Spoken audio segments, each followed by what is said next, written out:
વિદ્યાર્થી મિત્રો, મારી યુટ્યુબ ચેનલમાં તમારું હાર્દિક સ્વાગત છે. આજે આપણે ટીવાય બીકોમ સેમ 6માં corporate accounting 2 unit 1 chapter 1 amalgamation and absorption of companies એટલે કે કંપનીના જોડાણ અને એકબીજામાં સમાવેશ એના વિશે આપણે ચર્ચા કરશું. કંપની જોડાણ એટલે કે અમાલ્ગમેશન એટલે શું? તો બે કે બેથી વધારે કંપનીઓ એકબીજામાં સમાય એટલે કે મર્જર થઈ, મિશ્રણ થઈ નવી કંપની બનાવે તેને કંપનીનું જોડાણ એટલે કે અમાલ્ગમેશન કહેવાય છે. બે કંપનીઓ હોય, બે કે બેથી વધારે કંપની એકબીજામાં સમાઈ જાય. શું છે? એકબીજામાં સમાય અને નવી કંપની બનાવે, મર્જ થઈ જાય, એકબીજાને શું થઈ જાય? મર્જ થઈ જાય. એને આપણે સમાઈ ગયેલું કહીએ છીએ, મિશ્રણ થઈ ગયેલું કહીએ છીએ. તો એકબીજા સમાઈ જાય તો એને કંપનીનું શું કહેવાય છે? જોડાણ કહેવાય છે. દાખલા તરીકે એક કંપની વત્તા બી કંપની, એક કંપની બી કંપની એકબીજામાં મર્જર થઈ અને નવી કંપની સી બનાવે. નેચર ઓફ મર્જર કહેવાય. એને શું કહેવાય છે? Nature of merger. તો સી કંપની બનાવે એને શું કહેવામાં આવે છે? કંપની જોડાણ કહેવામાં આવે છે. વોડાફોન અને આઈડિયા બે ભેગા થઈને વોડાફોન આઈડિયા નામની કંપની બનાવે તો એને શું કહેવાય છે? અમાલ્ગમેશન કહેવામાં આવે છે. એટલે કે જે કંપનીઓનું મર્જર થાય છે એ ટ્રાન્સફર કંપની કહેવાય છે અને નવી કંપનીને ટ્રાન્સફરી કંપની કહેવામાં આવે છે. એ બરાબર ધ્યાન રાખજો. હવે આપણે એબ્ઝોર્પ્શન એટલે શું? તો એ કંપની સમાવેશ કહેવાનો છે. એક કંપની બીજી કોઈ કંપનીને પોતાનામાં સમાવી લે તો એને શું કહેવામાં આવે છે? એબ્ઝોર્પ્શન કહેવામાં આવે છે. એક કંપની બીજી કંપનીને ખરીદી પોતાના ધંધામાં સમાવેશ કરી લે, તેના ધંધાને ટેક ઓવર કરી લે ખરીદી અને તેને કંપનીમાં સમાવેશ અથવા તો તેને કંપનીમાં સમાવેશ અથવા તો એબ્ઝોર્પ્શન ઓફ કંપની કહે છે. એટલે કે એક કંપની બીજી કંપનીને ખરીદી પોતાના ધંધામાં સમાવી લે, એના ધંધાને ટેક ઓવર કરી લે તો એને શું કહેવામાં આવે છે? એબ્ઝોર્પ્શન ઓફ કંપની, કંપનીનો સમાવેશ કહેવામાં આવે છે. આમાં ફરક શું છે? આમાં બંને કંપની પોતાનું નામ ગુમાવે છે એટલે નેસ્ત નાબૂદ થઈ જાય છે, નવી કંપની સી ઉત્પન્ન થાય છે. જ્યારે આમાં એક કંપની બીજી કંપનીનો સમાવેશ કરે, દાખલા તરીકે એ કંપની છે એ બીને સમાવેશ કરીને પોતે એમને રહે છે, એને નેચર ઓફ પરચેસ કહેવાય છે. એ કંપનીને ખરીદી લે છે. એ કંપની છે એ બીજી કંપનીને શું કરે છે? ખરીદી લે છે. દાખલા તરીકે બાયજૂસ કંપની છે આકાશ ઇન્ડસ્ટ્રીઝને ઇન્સ્ટિટ્યૂટને ખરીદી લે તો પછી પોતે એની જ રહે છે, બાયજૂસ કંપની રહે છે. એટલે આમાં ફરક એટલો છે કે આમાં જે કંપનીઓ જે છે એકબીજામાં મર્જર થઈ અને નવી જ કંપની ઊભી કરે છે, પોતાનું નામ રહેતું નથી. જ્યારે એબ્ઝોર્પ્શનમાં શું છે કે કંપની જે મોટી કંપનીઓ હોય છે, સ્ટાન્ડર્ડ કંપની હોય છે, જૂની કંપની હોય છે, એ પોતાના ધંધાવાળી હોય પણ થોડીક નબળી હોય અને તો એને ખરીદી અને પોતાનામાં સમાવી લે છે. એટલે એને કહેવાય છે એબ્ઝોર્પ્શન. બરાબર છે? પોતાનામાં સમાવેશ કરવાનો. તો ભાઈ અમાલ્ગમેશન અને એબ્ઝોર્પ્શન કંપનીના થવાના કારણો શું છે? આવું શા માટે કરવું જોઈએ? એક બે કંપની બીજામાં સમાઈ જાય અને એક પછી બીજીને ખરીદી લે, એવું શા માટે હોય છે? તો મિત્રો, અત્યારે સ્પર્ધાની દુનિયા છે. ધંધાકીય સ્પર્ધા અટકાવવા મોટી કંપની હોય એની બીજી એ જ ધંધાની કંપની હોય એને નડતી હોય, બરાબર છે? તો એ શું કરે છે? સામેવાળી કંપનીને ખરીદી લે છે. શું કરે છે? ખરીદી લે છે અને પોતે નવી કંપની સ્થાપે છે. બંને કંપની ભેગી થઈને શું કરે? એકબીજાનો સમન્વય કરે છે.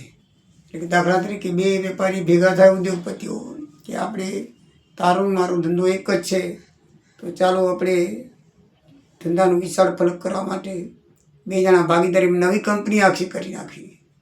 તો બે એકબીજામાં મર્જર થઈને નવી કંપની કરે છે.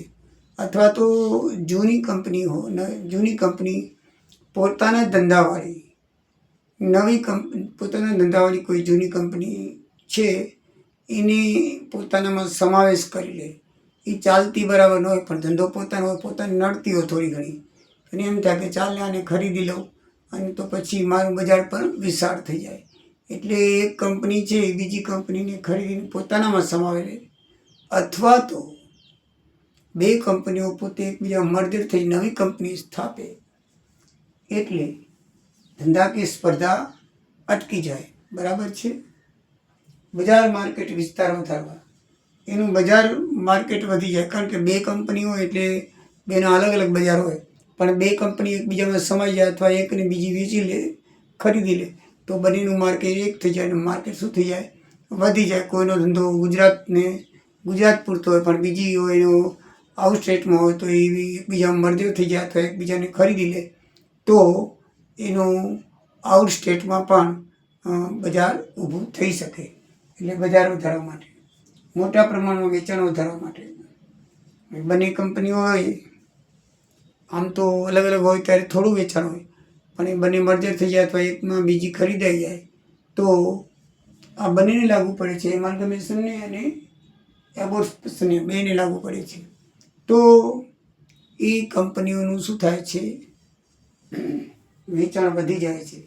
કારણ કે બંને કંપનીના વેચાણ ભેગા થઈ જાય ને, માર્કેટ વિસ્તાર વધી ગયો. ધંધામાં ઇજારાશય સ્થાપવા, ધંધામાં શું થાય છે? જો બે ત્રણ કંપનીઓ એક બીજી મર્જર થઈ અને નવી કંપની ઊભી થાય તો બીજી કોઈ વેરીફાઈ રહે નહીં. પછી ધંધા પૂરતો એનો ઇજારો થઈ જાય. ધંધા પૂરતો શું છે? એનો ઉજારો. ઘણી છે આપણી એશિયન પેન્ટ છે, પછી રામદેવ બાબાનું જે પ્રોડક્શન છે એ આખા ધંધાની અંદર શું છે? ઇજારાશય છે એવું છે. એ પોતે જ પોતાના ધંધાની અંદર બીજી કોઈ કંપનીનો સમાવેશ, એટલે પોતે જ પોતાની સ્થાપિત રહે છે. મોટી નાની કંપનીઓ પોતાની બ્રાન્ચો ખોલીને પોતે જ સંચાલન કરે છે.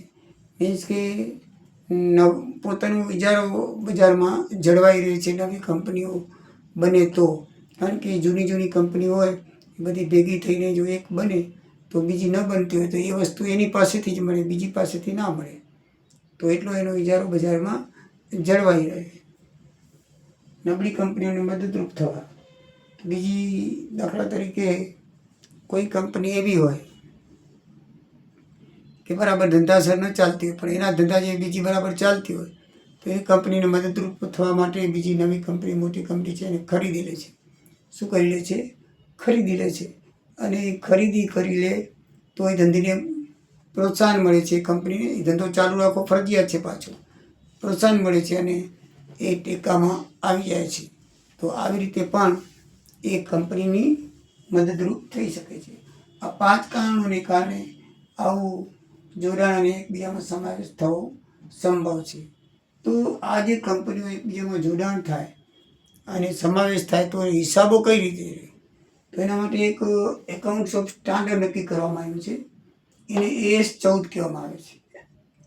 AS14 એ નવી કંપનીઓ માટે હિસાબી પદ્ધતિનું ધોરણ નક્કી કરે છે. બરાબર છે. AS14 એકાઉન્ટ્સ ઓફ સ્ટાન્ડર્ડ, એને શોર્ટમાં કે AS14. AS14 છે બે વિભાગમાં વહેંચાયેલું છે. એક નેચર ઓફ મર્જર એટલે કે અમાલ્ગમેશનમાં, અને નેચર ઓફ પરચેસ એટલે કે એબ્ઝોર્પ્શનમાં.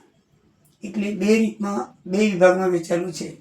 તો એ બે વિભાગમાંથી કઈ પદ્ધતિ અપનાવી બંને વિભાગમાંથી? તો એના માટે 5 શરતો છે. નીચે જણાવેલ 5 શરતોનું પાલન થાય તો તેનું હિસાબી ધોરણ નેચર ઓફ મર્જર રહેશે. અને તેમાંની એક પણ શરતનું પાલન ન થાય તો તેનું હિસાબી ધોરણ નેચર ઓફ પરચેસ રહેશે, એટલે કે એબ્ઝોર્પ્શન રહેશે. તો એ 5 શરતો કઈ છે? તો જૂની કંપનીની મિલકતો તેમજ દેવા પૂરેપૂરા નવી કંપનીમાં ટ્રાન્સફર થવા જોઈએ. તમે જૂની કંપની લો અથવા જૂની કંપની મર્જર થાય તો જે નવી કંપની બને તો એ જે જૂની કંપનીની મિલકતોને દેવાઓ પૂરેપૂરા નવી કંપનીમાં સમાવેશ કરવા જોઈએ. નવી કંપની જૂની કંપનીના શેરહોલ્ડરને ઓછામાં ઓછા 90% શેર આપશે. હવે જૂની કંપની એક બીજી મર્જર થઈ જાય અથવા વેચાઈ જાય તો શેર હોલ્ડરનું શું થાય? તો એના માટે નિયમ બનાવે છે કે ભાઈ જૂની કંપનીના જે શેર હોલ્ડર હોય એને 100% શેર હોલ્ડર 100% શેર હોલ્ડર આપવાના. એને 100% ન આપી શકે તો ઓછામાં ઓછા 90% શેર આપવા જ એવું નક્કી કરવામાં આવ્યું છે.